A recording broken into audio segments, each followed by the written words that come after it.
بسم اللہ الرحمن الرحیم۔ السلام علیکم ناظرین، میں ہوں آپ کا میزبان معاذ احمد اور آپ کو خوش آمدید کہتا ہوں حلاوت ایمان پروگرام کی ایک نئی نشست میں۔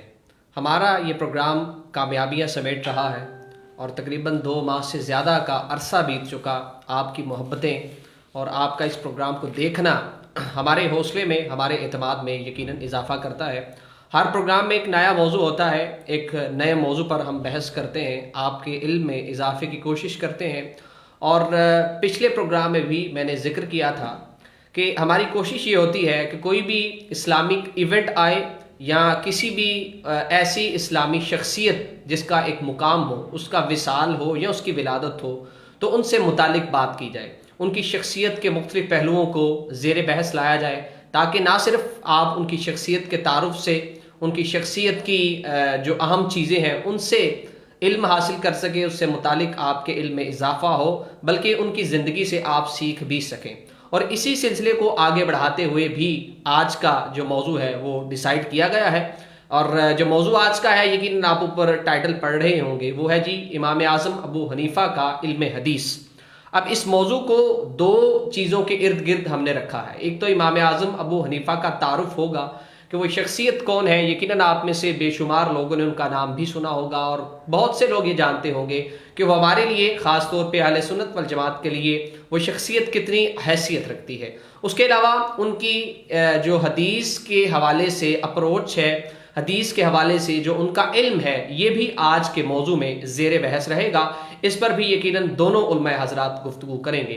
آج بھی ہمارے درمیان اسی موضوع پر گفتگو کرنے کے لیے ہمیشہ کی طرح مفتی میاں مبشر اقبال صاحب اور علامہ فضل داد مدنی صاحب موجود ہیں، اور ہر پروگرام کی طرح آج بھی ہم اپنے پروگرام کا جو آغاز ہے وہ تلاوت کلام پاک سے کریں گے۔ تو میں ملتمس ہوں جناب مفتی میاں مبشر اقبال صاحب سے کہ وہ آج کی اس نشست کا باقاعدہ آغاز تلاوت کلام پاک سے کریں۔ اعوذ باللہ من الشیطان الرجیم، بسم اللہ الرحمن الرحیم۔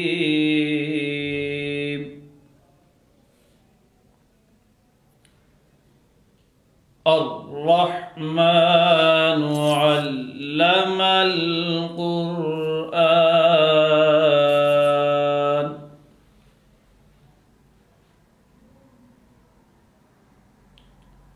خلق الإنسان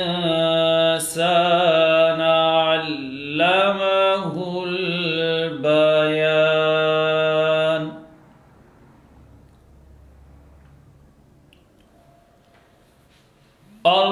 الرحمن علم القرآن، خلق الإنسان علمه البيان،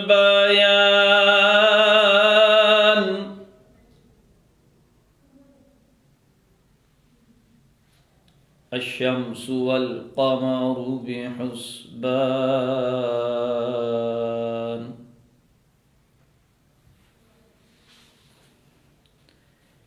الشمس والقمر بحسبان، والنجم والشجر يسجدان،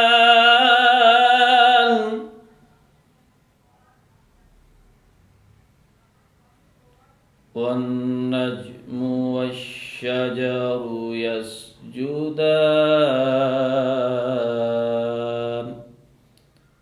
آمنت باللہ صدق اللہ العظیم۔ جزاک اللہ، ماشاء اللہ جی۔ مفتی میاں مبشر اقبال صاحب تلاوت کلام پاک پیش کر رہے تھے۔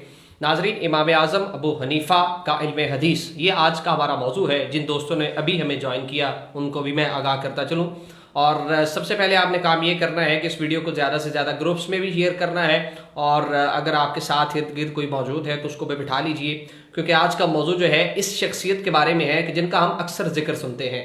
تو اگر آپ کو ان کے حوالے سے علم نہیں تو یقیناً آپ کو علم ہونا چاہیے، ان کی زندگی سے آپ کیا سیکھ سکتے ہیں۔ اور خاص طور پہ یہ موضوع جو ہے اکثر مختلف حلقوں میں زیر بحث رکھتا ہے کہ امام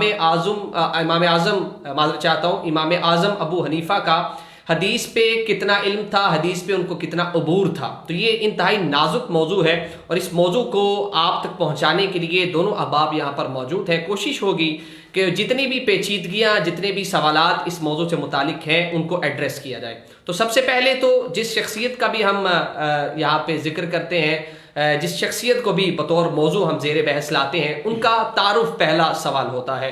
تو میں کوشش کروں گا کہ جناب سب سے پہلا جو سوال ہے اس کو اچھے طریقے سے آپ تک ایڈریس کرنے کے لیے، جو کہ یہاں پر علامہ صاحب موجود ہیں، تو علامہ صاحب سے ہی آغاز کروں. امام اعظم ابو حنیفہ کا تعارف. جی علامہ صاحب. بسم اللہ الرحمن الرحیم. الحمدللہ، اللہ کے فضل اور اس کی توفیق سے حلاوت ایمان پروگرام میں ایک بار پھر ہم تمام دوست حاضر ہیں اپنے ناظرین کے لیے نیا موضوع لے کر. تو آج کے موضوع کا، آج کے دن ہمارا جو موضوع ہے وہ بڑا ہی زبردست، اور غالباً یہ اس طرح کے پروگراموں میں ہمارا پہلا پروگرام ہے. جی. کہ امام اعظم حضرت نعمان بن ثابت رضی اللہ تعالی عنہ اپنے وقت کے امام، نبی کریم صلی اللہ علیہ وسلم کے عاشق، آپ کے دین کے محافظ تھے. آپ کا تعارف جو ہے وہ مختصر انداز میں، کیونکہ وقت کی قلت ہے، موضوع بڑا اہم ہے. جی. تو ہم جو اپنا بنیادی مقصد ہے اسی کی طرف جو ہے وہ چلیں گے. تو ابتداً جو ہے امام اعظم ابو حنیفہ رحمۃ اللہ علیہ، آپ کا اسم نعمان، کنیت جو ہے وہ ابو حنیفہ اور لقب امام اعظم ہے. اور آپ کا نسب جو ہے وہ یوں ہے، نعمان بن ثابت بن زوتا بن ماہ، اور ایک روایت میں نعمان بن ثابت بن نعمان بن ماہ. یہ آپ کا جو ہے وہ نسب شریف ہے. اور آپ کی ولادت جو ہے وہ 80 ہجری میں، نبی کریم صلی اللہ علیہ وسلم کی ہجرت مدینہ میں کے بعد 80 سال، سن 80 ہجری میں آپ کی ولادت باسعادت ہوئی. اور آپ وہ عظیم الشان ہستی ہیں کہ جن کے بارے میں رسول پاک صلی اللہ علیہ وسلم نے ان کی ولادت سے پہلے سرکار نے اپنی زندگی میں ہی بشارت عطا کر دی تھی. اچھا. جیسے امام سیوطی رحمۃ اللہ علیہ نے آئمہ ثلاثہ کی بشارتیں جن حدیثوں میں بیان کی گئیں، جن میں اشارے ملتے تھے، وہاں امام سیوطی رحمۃ اللہ علیہ نے اس حدیث کو بھی نقل کیا کہ رسول پاک صلی اللہ علیہ وسلم نے ارشاد فرمایا، لو کان الدین عند ثریا لذهب به رجل من فارسہ. فرمایا کہ نبی پاک علیہ السلام نے کہ اگر دین اوج ثریا پر بھی ہو تو میں کہ فارس، اہل فارس میں سے ایک شخص اس کو وہاں سے بھی حاصل کر دے گا. امام سیوطی رحمۃ اللہ علیہ نے یہاں لکھا کہ اس حدیث میں امام اعظم ابو حنیفہ رحمۃ اللہ علیہ کی بشارت دی گئی، کیونکہ امام اعظم رحمۃ اللہ علیہ کے علاوہ آئمہ ثلاثہ میں سے کوئی بھی فارسی نہیں تھے. اچھا ٹھیک. اور فارسی بمانا یہاں اجمی ہے. اچھا معذرت چاہتا ہوں علامہ صاحب، ہمارے ناظرین، چونکہ میں بھی اس چیز سے تھوڑا آپ کے ساتھ بیٹھ کے علم حاصل کرتا ہوں اسلام کے حوالے سے، تو یہ سلاسل کا لفظ استعمال کر رہے ہیں، اسے ذرا بتا دیں. امام سلاسل جو کیا، یعنی آئمہ تین جو آئمہ ہیں فقہ کے معروف، جو آئمہ جن کی فقہ اس وقت پوری دنیا کے اندر جن پر عمل ہوتا ہے وہ 4 ہیں. ٹھیک ہے. فقہ حنفی، فقہ مالکی، فقہ حنبلی، فقہ شافعی. ٹھیک ہے. تو ان امام اعظم کے علاوہ جو بقیہ 3 آئمہ ہیں ان کو آئمہ ثلاثہ کہا جاتا ہے. یعنی امام مالک، امام شافعی، امام احمد بن حنبل رحمۃ اللہ علیہ. تو ان تینوں میں سے کوئی ایک بھی اجمی نہیں ہے، فارسی نہیں ہے، بلکہ یہاں جو مراد ہیں وہ امام اعظم ابو حنیفہ رحمۃ اللہ علیہ. اور پھر آپ کو اللہ تعالیٰ نے یہ رتبہ عطا کیا ہے. نبی پاک علیہ السلام کی حدیث بھی آپ کی کیا کہتے ہیں ولادت کی بشارت دیتی ہے، اور حضرت مولا کائنات کرم اللہ تعالی وجہ الکریم کی دعا بھی آپ کی زندگی میں شامل ہے. ایک روایت میں نے پڑھا ہے کہ حضرت امام اعظم ابو حنیفہ رحمۃ اللہ علیہ کی جو دادا جان ہے، جس کو ہم نے ابھی پڑھا نعمان بن ثابت بن زوتا، اب ایک روایت میں ان کا نام بھی نعمان ہے. کہتے ہیں یہ حضرت علی رضی اللہ تعالیٰ عنہ کی بارگاہ میں حضرت امام اعظم کے والد جب پیدا ہوئے تو بچپن میں حضرت علی کرم اللہ تعالیٰ وجہ الکریم کی بارگاہ میں لے کر گئے. ٹھیک ہے. اور آپ نے فرمایا کہ آپ نے جو دعا دی، فرمایا اللہ تعالیٰ اس کو بھی اور اس کی اولاد کو بھی برکت عطا فرمائے. صحیح. اب محدثین نے لکھا ہے کہ یہ اشارہ تھا امام اعظم ابو حنیفہ رحمۃ اللہ تعالیٰ علیہ تک کہ آپ کی اولاد کے لیے بھی مولا کائنات رضی اللہ تعالیٰ عنہ نے دعا کی. تو یہی دعا جو ہے وہ اللہ کے حضور قبول ہوئی، اللہ تعالیٰ نے امام اعظم ابو حنیفہ رحمۃ اللہ علیہ کو اتنا بڑا عہدہ اور مقام عطا کیا. اور ایک یہاں قابل توجہ جو بات ہے کہ ابو حنیفہ جو آپ کی کنیت ہے، اس کے بارے میں بعض لوگ یہ سمجھتے ہیں کہ آپ کی اولاد میں آپ کی بیٹی کا نام حنیفہ تھا، تو شاید اس وجہ سے ابو حنیفہ کا. حالانکہ یہ بات نہیں ہے. آپ کی اولاد میں صرف آپ کے ایک بیٹے ہیں، ان کا نام تھا حماد. ٹھیک ہے، اس کے علاوہ آپ کی مونس اولاد نہیں تھی، بیٹیاں تھیں. بلکہ آپ کا جو یہ نام ہے یہ وصفی ہے. قرآن پاک میں نا وَاتَّبَعُوا مِلَّتِ کیا مطلب آئے ملت ابراہیم حنیفہ. تو حنیف ملت اور دین، اس دین اور ملت کو کہتے ہیں جو باطل سے پاک ہو، جو جھوٹ سے کیا ہو، پاک ہو. تو آپ کیونکہ نبی کریم صلی اللہ علیہ وسلم کے دین کے نگہبان ہیں، ٹھیک ہے، اور آپ نے اپنے آپ کو دین حنیف یعنی ملت مصطفیٰ کریم صلی اللہ علیہ وسلم کے لیے وقف کر لیا تھا، تو اس لیے آپ کو ابو حنیفہ یعنی ایسے عظیم الشان مذہب اور دین کے پیروکار جو ہر قسم کے باطل سے پاک ہے. تو اس وجہ سے آپ کا جو یہ نام ہے آپ کی ابو حنیفہ کے نام سے مشہور ہے. اور پھر اپنے زمانے میں اور آپ کے اپنے بعد آنے والے زمانے کے اندر آپ کی بڑی شہرت ہے. اور پھر امام اعظم ابو حنیفہ رحمۃ اللہ علیہ کے بارے میں بعض لوگ مختلف قسم کی گفتگو کرتے ہیں. حالانکہ محدثین جو ہیں، بڑے بڑے محدثین جو امام بخاری، امام مسلم، امام ترمذی یعنی ائمہ کتب ستہ جو ہیں، ان کے جو شیوخ ہیں، امام اعظم ابو حنیفہ رحمۃ اللہ علیہ ان کے شیوخوں کے شیوخوں میں سے ہے. اور آپ کے ان کے جو شیوخ ہیں وہ امام اعظم رحمۃ اللہ علیہ کی تعریف کرتے ہیں. امام آمش مفتی صاحب، امام آمش رحمۃ اللہ علیہ سے ایک مجلس میں کسی شخص نے سوالات کیے، تو امام اعظم ابو حنیفہ بھی وہاں موجود تھے. تو جب آپ سے سوال کیے گئے تو آپ خاموش رہے، تو امام اعظم ابو حنیفہ رحمۃ اللہ علیہ نے ان تمام سوالوں کے جواب دیے. تو امام آمش رحمۃ اللہ علیہ نے آپ سے دلیل پوچھی کہ آپ نے جو جواب دیا ہے اس کی دلیل کیا ہے. تو محدثین نے لکھا کہ امام اعظم نے وہی روایات جو امام آمش سے مروی تھی، آپ سے روایت کی تھی، آپ نے بطور دلیل کی وہی روایتیں ان کے سامنے دلیل کے طور پر پیش کر. تو اس موقع پر امام آمش رحمۃ اللہ علیہ نے فرمایا، یا معشر الفقہا، اے فقہا، آپ کو جو مقام اسلام اور دین کے اندر ہے، آپ طبیب ہیں اور ہم ادویات کی حیثیت رکھتے ہیں. ہم ادویات کی حیثیت رکھتے ہیں اور آپ طبیب ہیں، کہ طبیب کا کام ہوتا ہے کہ وہ دوائی کا انتخاب اور چناؤ کرتا ہے کس کے لیے، کس طبیعت والے کے لیے کون سی دوائی جو ہے وہ. ورنہ میڈیکل سٹور میں جب آپ جائیں گے تو وہاں ادویات موجود ہیں، لیکن جو شخص وہاں موجود ہیں وہ سارے ڈاکٹر نہیں ہیں، حکیم نہیں ہیں، وہ نہیں جانتے کہ کون سی دوائی کس کو چاہیے. کہتے ہیں کہ ہماری حیثیت ادویات جیسی ہے اور آپ طبیب ہیں کہ آپ سمجھتے ہیں کہ کس حدیث سے کون سا مسئلہ اخذ کیا جاتا ہے. نبی پاک علیہ السلام کی حدیث سے مسائل کا استنباط کرنے کا جو ملکہ ہے وہ اللہ تعالیٰ نے آپ کو عطا کیا. اور اسی طرح حضرت عبداللہ بن مسعود رضی اللہ تعالیٰ عنہ کے پوتے پڑپوتے حضرت قاسم بن معن بن عبد الرحمن رضی اللہ تعالیٰ عنہ امام اعظم کے دروس میں بیٹھا کرتے تھے، ان کی مجلس میں اختیار کرتے تھے. تو ایک شخص نے تانا دیا نا کہ آپ عبداللہ بن مسعود جیسے عظیم صحابی اور فقی صحابی کے آپ بیٹے ہیں اور آپ ابو حنیفہ کی مجلس سے اختیار کرتے ہیں. تو اس موقع پر آپ نے ارشاد فرمایا کہ ابو حنیفہ رحمۃ اللہ علیہ کی مجلس جیسی اس روئے زمین پر کوئی مجلس نہیں جس سے انسان کو سب سے زیادہ نفع حاصل ہوتا. یعنی یہ ائمہ حدیث ہیں جنہوں نے امام اعظم رحمۃ اللہ علیہ کے مقام، مرتبے اور شان کا اقرار کیا، اس کو تسلیم کیا اور لوگوں کو ان باتوں کی وضاحت کی. اور پھر یہ بھی دیکھیں امام اعظم ابو حنیفہ رحمۃ اللہ علیہ وہ عظیم الشان ہستی ہیں جو تابعی کا رتبہ رکھتی ہیں. بے شک. اچھا، امام سیوطی رحمۃ اللہ علیہ نے امام اعظم کے بارے میں لکھا ہے، حالانکہ امام سیوطی خود شافعی ہیں، آپ نے لکھا ہے کہ آپ کے زمانے میں 22 صحابہ اکرام موجود تھے.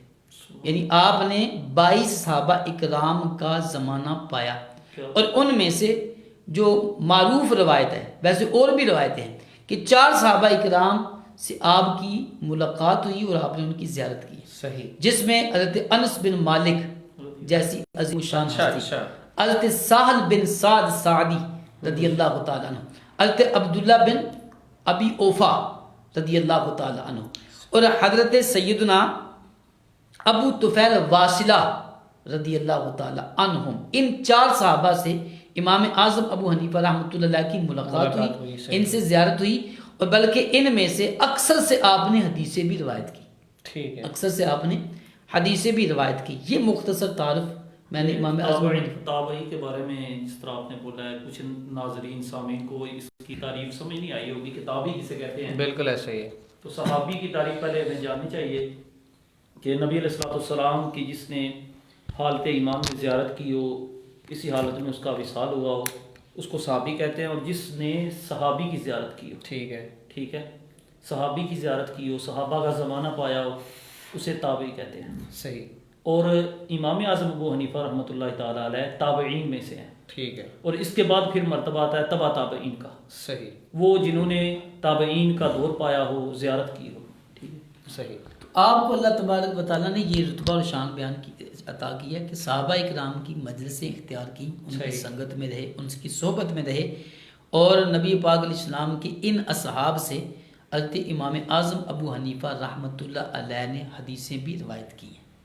تو اب جن کا درجہ اتنا بلند ہو، اتنی مقام اور اتنی فضیلت ہو، تو انہی کو امام اعظم ابو حنیفہ کہا جاتا ہے۔ اب بعض لوگ اگرچہ امام اعظم ابو حنیفہ کہ اس لقب پر بھی اعتراض کرتے ہیں کہ امام اعظم کیوں ہیں، اچھا، ان کو اعظم آپ کیوں کہتے ہیں، اعظم کیوں کہتے ہیں، بڑا سب ٹھیک۔ اسی طرح اور بھی کئی باتیں کرتے ہیں، لیکن یہ سارے اعتراضات جو ہے وہ اعتراض کرنے والوں کے ہیں، لیکن حقیقت یہ ہے کہ تمام محدثین، اکثر محدثین جو ہے تمام، اور ائمہ ثلاثہ، امام مالک رحمۃ اللہ علیہ نے امام اعظم کی تعریف کی ہے، اور امام شافعی اور امام احمد بن حنبل تو امام اعظم کے شاگردوں میں سے ہیں، صحیح، ٹھیک ہے نا۔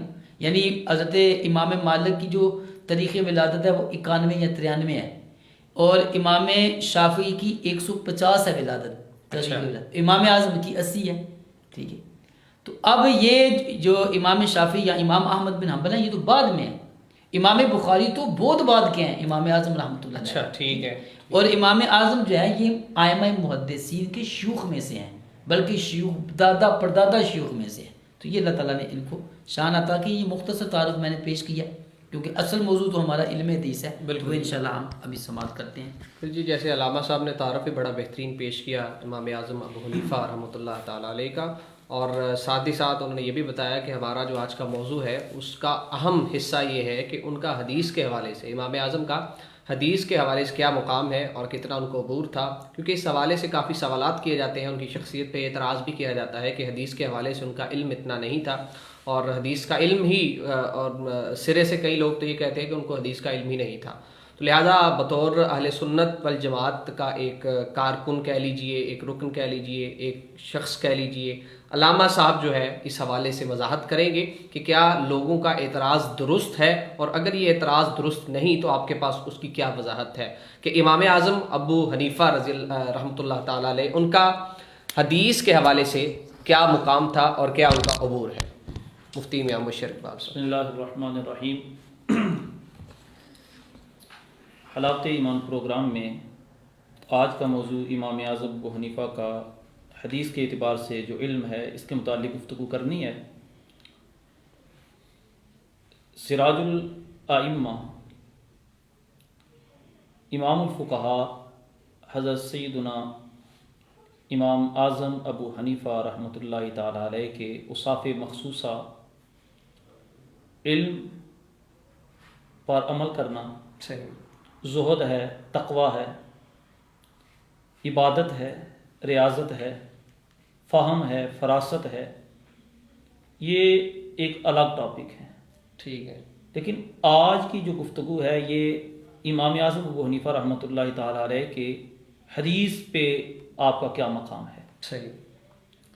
اس میں سب سے پہلے ہم یہ سمجھیں کہ امام اعظم ابو حنیفہ رحمۃ اللہ تعالیٰ علیہ نے جس طرح علامہ صاحب نے بیان کیا کہ صحابہ کا دور پایا، صحابہ کی زیارت بھی کچھ صحابہ کی، صحیح، تو اس وقت سلسلہ یہی تھا کہ نبی علیہ الصلوۃ والسلام کے جو فرامین ہوتے تھے وہ بیان کیے جاتے تھے، اس اعتبار سے امام اعظم ابو حنیفہ کے 2-3 ایسے پہلو ہم نے چیک کرنے ہیں، دیکھنے ہیں۔ پہلا، امام اعظم ابو حنیفہ نے کہاں کہاں علم حدیث حاصل کیا۔ آپ نے سب سے پہلے کوفہ کے رہنے والے تھے، تو کوفہ کے لیے ہی حضرت علی کرم اللہ وجہ الکریم نے دعا بھی فرمائی تھی، تو آپ نے سب سے پہلے اپنی درسگاہ کوفہ کو بنایا، پھر مکہ المکرمہ کو بنایا، پھر مدینہ المنورہ کو بنایا، پھر بصرہ کو۔ ان جگہوں پر آپ نے علم حدیث حاصل کیا۔ تو حدیث کو جاننے کے لیے سب سے پہلے ہمیں اس چیز کی ضرورت ہوتی ہے کہ حدیث کی اصطلاحات۔ صحیح۔ ہم بسا اوقات ویسے بول دیتے ہیں کہ یہ اعتراض کرتے ہیں، جس طرح ابھی آپ نے بولا کہ امام اعظم ابو حنیفہ کو حدیثیں یاد نہیں تھی۔ اچھا، اب وہ حدیثیں آج ہم سنیں گے جو امام اعظم ابو حنیفہ سے روایت ہیں، اچھا، جو امام اعظم ابو حنیفہ کے علاوہ کسی سیاستہ والے جو ہمارے امام ہیں، امام بخاری ہیں، امام مسلم ہیں، یا دوسرے جو ائمہ ثلاثہ ہیں، وہ روایات ان سے نہیں ہے واسطے سے، جس طرح امام اعظم ابو حنیفہ کا مقام۔ ٹھیک ہے، ٹھیک۔ اس میں نا ایک چیز ہے، حدیث ہوتی ہے، اچھا، تو حدیث سے پہلے نا سند ہوتی ہے۔ صحیح۔ سند کسے کہتے ہیں؟ سب سے پہلے سند کی تعریف،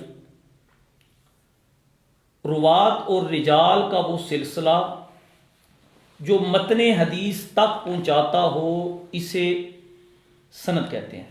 ٹھیک۔ مثلا ایک روایت ہے، اب وہ روایت جس طرح امام اعظم ابو حنیفہ رحمۃ اللہ تعالی علیہ ایک روایت کرتے ہیں، روا ابو حنیفہ عن الحسنی عن الشعبی عن النعمان بن بشیر قال قال النبی صلی اللہ علیہ وسلم۔ یہ جتنی پہلے گفتگو کی ہے نا، ٹھیک ہے، یہ ہے سند۔ ٹھیک ہے، ابھی متن نہیں بولا، اچھا، ٹھیک ہے۔ اب سند اسے کہتے ہیں۔ اب متن کیا ہے؟ متن کی تعریف یہ ہے کہ سند کے بعد والا جو کلام ہے، اسے متن بولا جاتا ہے۔ صحیح۔ جب میں نے بولا قال النبی صلی اللہ علیہ وآلہ وسلم ان فی الانسان مدغہ، یہ نبی علیہ السلام کا فرمان ہے، یہ ابھی جو بول رہا ہوں یہ متن ہے۔ متن ہے۔ ان فی الانسان مدغۃ اذا صلحت صلح بها سائر الجسد واذا سقمت سقم بها سائر الجسد الا وهي القلب۔ صحیح۔ پہلے راویوں کا نام لیا کہ امام اعظم ابو حنیفہ نے جن سے یہ حدیث کو لیا، ٹھیک ہے، انہوں نے پھر جن سے لیا، انہوں نے پھر جن سے لیا، یہ سند بیان ہو رہی ہے۔ یہ سند ہے۔ ٹھیک ہے، اور جو کلام ہے، متن ہے، اصل میسج ہے۔ اصل جو نبی علیہ السلام کا فرمان ہے۔ ٹھیک ہے، وہ متن ہو۔ اب اس کو جاننے، یہ اس لیے بتایا ہے کہ تاکہ پتہ چلے کہ امام اعظم ابو حنیفہ رحمۃ اللہ تعالی علیہ کا مقام کیا ہے۔ صحیح۔ اب محدثین نے جو امام مالک کے علاوہ جو محدثین ہیں، ان میں اس حدیث کا بڑا مقام جانتے ہیں جس میں 3 راوی ہیں۔ اچھا، اس کو بولا جاتا ہے ثلاثیات۔ ٹھیک، یعنی جس طرح میں نے ابھی آپ کے سامنے جو حدیث پڑھی ہے نا، یہ ثلاثیات میں سے ہے امام اعظم ابو حنیفہ کی۔ اچھا، جس طرح بخاری شریف کے اندر نا، امام بخاری نے نبی علیہ الصلوۃ والسلام سے جو حدیث لی، اس میں 3 واسطے ہوں، تو اس کو ثلاثیات بولا جاتا ہے۔ اب ثلاثیات بخاری شریف کے اندر 22 ہیں۔ اچھا، اب محدثین کے نزدیک وہ حدیث بڑی اہم ہوتی ہے جس کے اندر واسطہ کام ہو۔ اب امام اعظم ابو حنیفہ رحمۃ اللہ تعالی علیہ نے کی، ایک تو ثلاثیات حدیثیں بتائیں گے آج، ثنائیات بتائیں گے کہ جن میں امام اعظم کا نبی علیہ الصلوۃ والسلام کے درمیان 2 کا واسطہ ہے۔ اچھا، ٹھیک ہے، اور ان میں وہ حدیث جن میں صرف نبی علیہ الصلوۃ والسلام کے درمیان ایک صحابی ایک تھا۔ صاحب، ٹھیک ہے۔ اب وہ کتنی ہیں، علماء بیان کرتے ہیں، کتابوں کے اندر یہ موجود ہے، الجامع المسانید کے اندر یہ موجود ہے، کتاب الآثار امام محمد یوسف کی اور کتاب الآثار امام محمد شیبانی کی، صحیح، ان کے اندر یہ موجود ہے کہ ان کی تعداد ہے 16 اچھا، حدیثوں کی جو نبی علیہ الصلوۃ والسلام اور حضرت امام اعظم ابو حنیفہ رحمۃ اللہ تعالی علیہ کے درمیان ایک صحابی ہے۔ ایک واسطہ ہے. وہ حدیث کیا ہے؟ پہلی ایک حدیث برکت کے طور پر پڑھ دیتا ہوں. روا ابو حنیفہ قال سمیعت انس بن مالک یقول سمیعت رسول اللہ صلی اللہ علیہ وآلہ وسلم یقول طلب الایمان فریضۃ علی کل مسلم. امام اعظم ابو حنیفہ نے روایت کیا، وہ بیان کرتے ہیں کہ میں نے حضرت انس بن مالک رضی اللہ تعالی عنہ کو یہ فرماتے ہوئے سنا. وہ کہتے ہیں کہ میں نے نبی علیہ الصلوۃ والسلام کو یہ فرماتے ہوئے سنا کہ نبی علیہ السلام نے فرمایا کہ علم کا طلب کرنا، علم حاصل کرنا ہر مسلمان پر فرض ہے. اب یہ ایک سند کے ساتھ، ٹھیک ہے، ایک واسطہ ہے درمیان میں، وہ ہے حضرت انس بن مالک رضی اللہ تعالی. اب یہ صحابی رسول ہیں، اس کو وحدان کا نام دیں. اچھا، ایک حدیث درمیان میں واسطہ ایک صحابی کا ہے، وحدان ہو گئے، وحدان ہو گیا. ٹھیک ہے. دوسری ہے سنایات. اب سنایات وہ روایات جن میں امام اعظم ابو حنیفہ اور نبی علیہ الصلوۃ والسلام کے درمیان دو کا واسطہ ہے، دو لوگوں کا واسطہ ہے. اب ان کی تعداد کتنی ہے؟ جامع المسانید کتاب ہے، اس کے اندر یہ لکھا ہوا ہے کہ امام اعظم ابو حنیفہ نے جو دو راویوں سے حدیثیں بیان کی ہیں ان کی تعداد 266 ہے. اچھا. اور کتاب الآثار امام ابو یوسف کی، اس کے اندر یہ موجود ہے کہ اس کی تعداد 81 ہے سنایات احادیث کی. اچھا. اور کتاب الآثار امام محمد شیبانی کی، ان کے نزدیک یہ ہے کہ ان کی تعداد 59 ہے. اور اگر ان کو ٹوٹل کیا جائے تو 506 احادیث وہ بنتی ہیں جو سنایات ہیں، جن میں دو کا واسطہ ہے. اب امام مالک کے علاوہ میں نے یہ بولا ہے اچھا کہ کسی امام نے وہ حدیثیں نہیں نقل کی جو سنایات ہو. ٹھیک ہے. اب وہ حدیث کون سی ہے؟ حدیث کے اندر آتا ہے روا ابو حنیفہ ان ابی الزبیر ان جابر بن عبد اللہ قال قرأ رسول اللہ صلی اللہ علیہ وآلہ وسلم قوله تعالی وصدق بالحسنى قال بلا الہ الا اللہ وکذب بالحسنى قال بلا الہ الا اللہ. امام اعظم ابو حنیفہ نے حضرت ابو زبیر سے روایت کیا، وہ حضرت جابر بن عبداللہ رضی اللہ تعالیٰ عنہ سے روایت کرتے ہیں کہ نبی علیہ الصلوۃ والسلام نے اللہ تعالیٰ کا یہ فرمان صدق بالحسنى سے مراد لیا، فرمایا، پڑھا اور کہا اس سے مراد لا الہ الا اللہ یعنی اچھا کلمہ ہے، اچھا، اچھی بات ہے. ٹھیک ہے. اور یہ وہ حدیث ہے جو ابھی آپ نے سنی ہے، یہ ہے سنایات، امام اعظم ابو حنیفہ کی وہ روایات جن میں امام اعظم ابو حنیفہ اور نبی علیہ الصلوۃ والسلام سے درمیان میں دو راویوں کا واسطہ. ٹھیک ہے. اب ثلاثیات وہ احادیث جس میں امام اعظم ابو حنیفہ رحمۃ اللہ تعالی علیہ اور نبی کریم صلی اللہ علیہ وسلم کے درمیان تین کا واسطہ، تین راویوں کا. ٹھیک ہے. ٹھیک ہے. اب یہ جملہ سننا ہے، میں نے بیان کیا امام بخاری نے 22 ثلاثیات ہیں بخاری شریف کے اندر. صحیح. اب امام اعظم ابو حنیفہ رحمۃ اللہ تعالی علیہ کی ثلاثیات کی تعداد کیا ہے؟ اب یہ سن کے نہ پتہ چلتا ہے کہ یہ امام اعظم ابو حنیفہ گویا کہ امام بخاری کے بھی استاذ ہیں.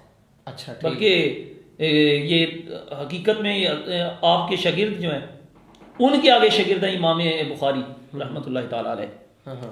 جامع المسانید کے اندر ہی یہ کوٹ کیا گیا ہے کہ جو ثلاثیات ہے امام اعظم ابو حنیفہ رحمۃ اللہ تعالی علیہ کی وہ ہیں 677. اچھا. اور کتاب الآثار امام ابو یوسف کی، ان کے اندر یہ لکھا ہوا ہے کہ امام اعظم ابو حنیفہ کی وہ روایات جو ثلاثیات ہیں ان کی تعداد ہے 251. اور کتاب الآثار امام محمد شیبانی کی، ان کے اندر یہ لکھا ہوا ہے کہ یہ وہ روایات جو امام اعظم ابو حنیفہ اور نبی علیہ الصلوۃ والسلام کے درمیان ثلاثیات کا واسطہ ہے وہ ہیں 198. اگر اب ان کو ٹوٹل کیا جائے تو یہ بنتی ہیں 1126. صحیح. اب 1126 وہ روایات جو ثلاثیات ہیں یعنی تین کا واسطہ ہے. اب جس طرح میں نے آپ کو متن اور حدیث کو سمجھانے کے لیے میں نے ناظرین سامعین کو وہ روایت پیش کی ہے کہ نبی علیہ الصلوۃ والسلام کا فرمان جس میں حضرت ابو حنیفہ رضی اللہ تعالیٰ عنہ روایت کرتے ہیں، روا ابو حنیفہ تھا عن الحسانی عن شعبی عن النعمان بن بشیر عن النبی صلی اللہ علیہ وآلہ وسلم قال ان فی الانسان مدغۃ، نبی علیہ السلام نے فرمایا کہ انسان کے اندر ایک لوتھڑا ہوتا ہے، اچھا ٹکڑا ہوتا ہے گوشت کا، اذا صالحت صالح بہا سائر الجسد، جب وہ درست ہو سارا جسم درست رہتا ہے، واذا سقومت سقوم بہا سائر الجسد، جب وہ خراب ہو جائے تو پورا جسم خراب ہو جاتا ہے۔ فرمایا الا وہی القلب، سنو وہ کیا چیز ہے، وہ دل ہے۔ صحیح، اگر جسم کے اندر دل درست ہے، صحیح سمجھ آ رہا ہے تو سمجھنے پورا جسم صحیح سمجھ آ رہا ہے۔ صحیح۔ اب یہ وہ روایات ہیں جو ثلاثیات ہیں۔ اب وہ روایات جو ثلاثیات کے علاوہ ہیں، یعنی رباعیات ہیں جن میں 4 کا واسطہ ہے، یہ وہ روایات ہیں جو ثلاثیات ہیں جن کی تعداد بیان کی زیادہ بن رہی ہے۔ اب وہ روایات جو رباعیات یعنی 4 کا واسطہ ہے، ان کی تعداد تو ہزاروں میں ہے۔ اچھا ٹھیک ہے۔ اب جو لوگ یہ کہیں کہ امام اعظم ابو حنیفہ رحمۃ اللہ تعالی علیہ کو حدیث کے بارے میں جناب علم نہیں تھا، ہاں جی، ان کے لیے اچھا جواب ہے یہ دیکھیں نا کیسی وحدان، ایک واسطہ صرف۔ ٹھیک ہے، یہ ہمارے امام اعظم ابو حنیفہ کے یہ اللہ تعالیٰ نے ان کو اعزاز دیا ہے۔ صحیح۔ اور جن میں سنائی جن میں 2 واسطے ہوں، ثلاثیات جن میں 3 واسطے ہوں، یہ وہ روایات آپ کے سامنے پیش کی ہیں جن میں امام اعظم ابو حنیفہ رحمۃ اللہ تعالیٰ علیہ کا مقام، مرتبہ، عظمت، فضیلت سمجھ آتی ہے۔ بے شک جی، بڑے احسن انداز میں مفتی میاں مبشر اقبال صاحب نے امام اعظم ابو حنیفہ کے علم حدیث کے بارے میں ہمیں بتایا، اور اس حوالے سے یقیناً مزید بھی مثالیں ہوں گی، تو میں علامہ فضلدار مدنی صاحب سے گزارش کروں گا کو اس موضوع کو آگے لے کر چلیں اور ہمارے ناظرین کو آگاہ کریں۔ بڑے خوبصورت انداز کے اندر قبلہ مفتی صاحب امام اعظم کا علم حدیث میں مقام بیان کر رہے تھے، اور حقیقت بھی یہی ہے۔ لوگ نہ جانے پتہ نہیں کہاں کہاں سے عجیب و غریب قسم کی باتیں کرتے ہیں اور اتنی بڑی عظیم شخصیت کے متعلق گفتگو کرتے ہیں۔ امام اعظم ابو حنیفہ رحمۃ اللہ علیہ کی شان، عزت، رفعت جو ہے یہ کتنی بلند ہے، آپ اس بات سے اندازہ کر لیں۔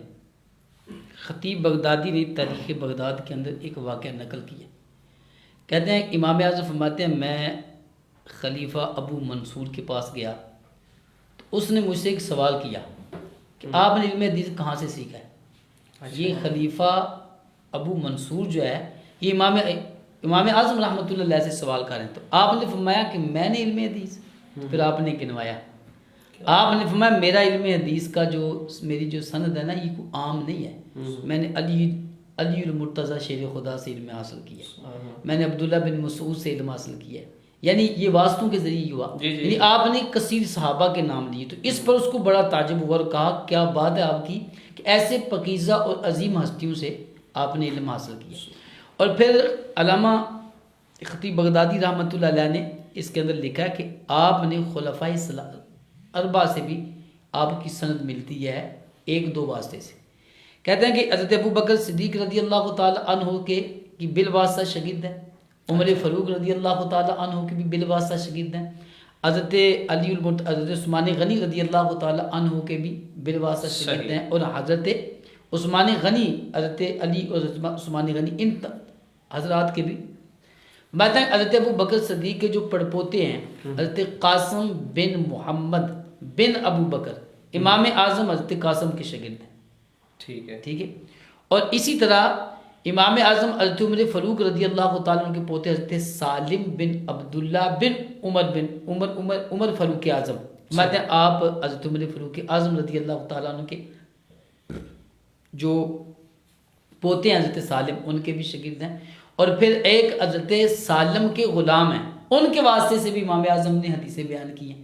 اسی طرح حضرت امیر المومنین حضرت عثمان غنی رضی اللہ تعالی عنہ سے بھی اور حضرت علی المرتضیٰ شیر خدا رضی اللہ تعالی عنہ سے بھی آپ نے حدیثیں بیان کی، اور پھر ائمہ اہل بیت میں سے کثیر ائمہ سے آپ نے حدیث حاصل کی ہے۔ امام جعفر صادق یہ تو آپ کے شیوخ میں سے ہیں، معروف شیوخ میں سے ہیں۔ اسی طرح امام محمد باقر رضی اللہ تعالی عنہ سے بھی آپ نے حدیثیں بیان کی ہیں۔ یعنی اگر ہم باریکی سے دیکھیں حقیقت میں تو امام اعظم رحمۃ اللہ علیہ کا مقام حدیث میں بہت بلند ہے، صحیح، بہت بلند ہے۔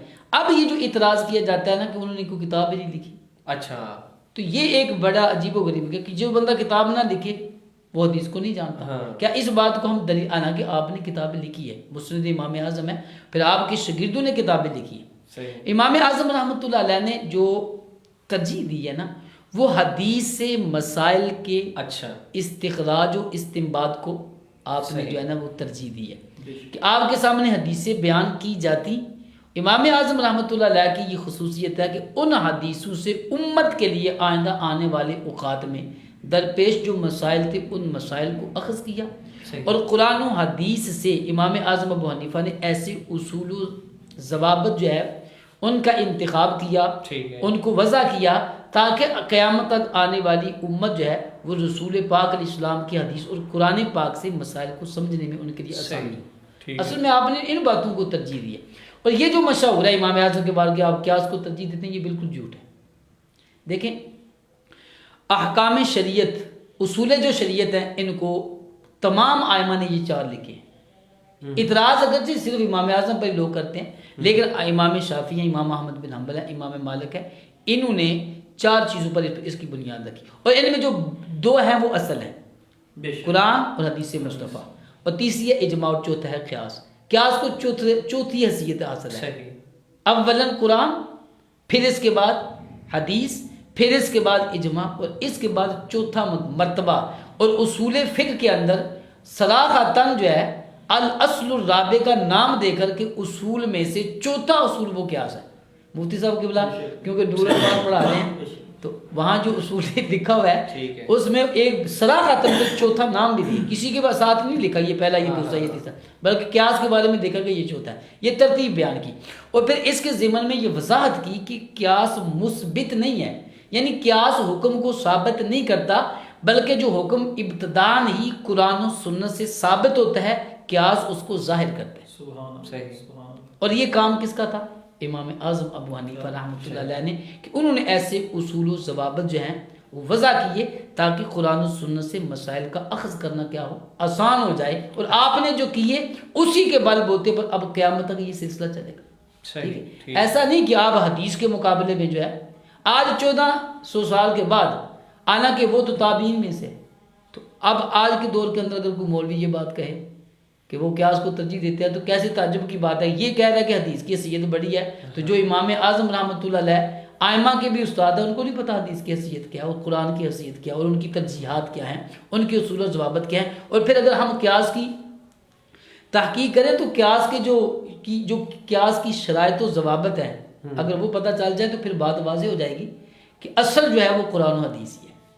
تو اس لیے امام اعظم ابو حنیفہ کو اللہ تبارک و تعالیٰ نے ابھی جو آپ نے بیان کیا ہے امام جعفر صادق رضی اللہ تعالیٰ عنہ امام اعظم ابو حنیفہ کے استاذ بھی ہیں، تو خطیب بغدادی نے یہ لکھا ہوا ہے کہ امام اعظم ابو حنیفہ کے حدیث کے اندر جو شیوخ ہیں ان کی تعداد انہوں نے 14 لکھی ہے، 15 لکھی ہے، اور دوسرے جو امام ابن حجر ہیں انہوں نے 16 لکھی ہے، اور امام ذہبی انہوں نے حدیث کے استاذ امام اعظم ابو حنیفہ کے 40 لکھی ہے. اور جس شخص کے 40 استاد ہیں صرف حدیث کے صرف، اور امام جلال الدین سیوطی نے 74 لکھی ہے. ٹھیک ہے، اس طرح امام ابن بزاز نے یہ 75 لکھی ہے. اب یہ وہ ہے کہ حدیث کے استاد ہیں. اور یہ ایک علامہ صاحب آپ غالباً اس کی تائید فرمائیں گے کہ امام صاحب سے کے بارے میں کسی نے پوچھا کہ ان کے شیوخ کتنے ہیں، تو بتایا گیا 4000 اساتذہ. اب اس بلکہ امام ابو یوسف رحمۃ اللہ علیہ کا ایک قول ہے، آپ فرماتے ہیں کہ ہم جب مسائل لکھتے تھے نا تو بعض اوقات ہمارے ذہن میں اس مسئلے کی جو دلیل ہوتی تھی وہ ایک حدیث ہوتی تھی، مطلب ہم آپس میں غور و فکر کرتے تھے کہ اس مسئلے کی اگر دلیل ہے تو وہ صرف ایک حدیث ہے. مانے جب ہم امام اعظم رحمۃ اللہ علیہ کی بارگاہ میں جا کر بیان کرتے تو آپ اس ایک مسئلے پر درجنوں حدیثیں بیان کر دیتے تھے. کیا بات ہے. وہی امام ابو یوسف بھی فرماتے ہیں ہمارا ایت احد عالم بالتفسیر، کہ میں نے امام اعظم ابو حنیفہ سے بڑھ کر کسی ایک کو بھی علم حدیث اور تفسیر اور فقہ کو جاننے والا نہیں پایا. صحیح. اور امام اعظم ابو حنیفہ رحمۃ اللہ تعالیٰ علیہ کا ہی مقام ہے کہ امام بخاری کے جو شیخ ہیں عبداللہ بن مبارک وہ امام اعظم ابو حنیفہ کے شاگرد ہیں. اب یہ سارا مقام امام اعظم ابو حنیفہ کی. عبداللہ بن مبارک اور دیگر کئی محدثین جو ہیں تبع تابعین بزرگ ہیں وہ امام اعظم رحمۃ اللہ کے شاگردوں میں سے ہیں.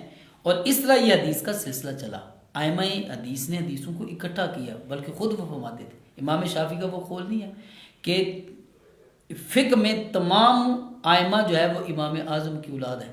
بے شک بے شک، یعنی ان کے محتاج ہیں فقاہت کے اندر، مسائل کو اخذ کرنے میں، استنباط کرنے میں. حدیثیں اکٹھی کی ہیں محدثین نے، انہوں نے حدیث کو جمع کیا، اکٹھا کیا، لیکن ان حدیثوں سے جو مسائل نکالے وہ امام اعظم ابو حنیفہ رحمۃ اللہ کا انداز تھا. ماشاءاللہ. حدیث کے بارے میں مجھے آپ کا نا وہ قرآن سے بھی لگن ہوئے وہ ایک چھوٹا سا واقعہ یاد آ گیا کہ یہ ہمارے ناظرین سامعین اگر اس کو پہ عمل کریں، 7,000 قرآن پاک جہاں آپ کی تدفین ہوئی ہے نا امام اعظم ابو حنیفہ رحمۃ اللہ تعالیٰ علیہ، صحیح، وہاں پر امام صاحب نے 7,000 قرآن پاک مکمل کیے ہیں، ختم کیے ہیں، اچھا پڑھے ہیں. اچھا سبحان اللہ. اب یہ دیکھیں آپ کا زہد دیکھ لیں، تقویٰ دیکھ لیں، آئے تو حدیث پہ بات ہے. ہاں جی. تو اگر کسی ایک ٹاپک پہ لے لیں نا آپ کے زہد کو، تقوی کو، علم کو، فہم کو، فراست کو، تو امام صاحب کام پر لگتے ہیں. مقصد یہ کہ ہمارا جو موضوع ہے اس کی وسعت بہت زیادہ ہے، لیکن چونکہ آج تقریباً صرف ایک پہلو تھا امام اعظم ابو حنیفہ کی حدیث کے حوالے سے جو علم ہے اس کو زیر بحث لانا،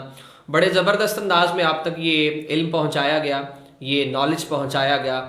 اب اگر آپ سے کوئی سوال کرے، مجھ سے کوئی سوال کرے تو ہم یقیناً انہیں جواب دینے کے قابل ہو جائیں گے.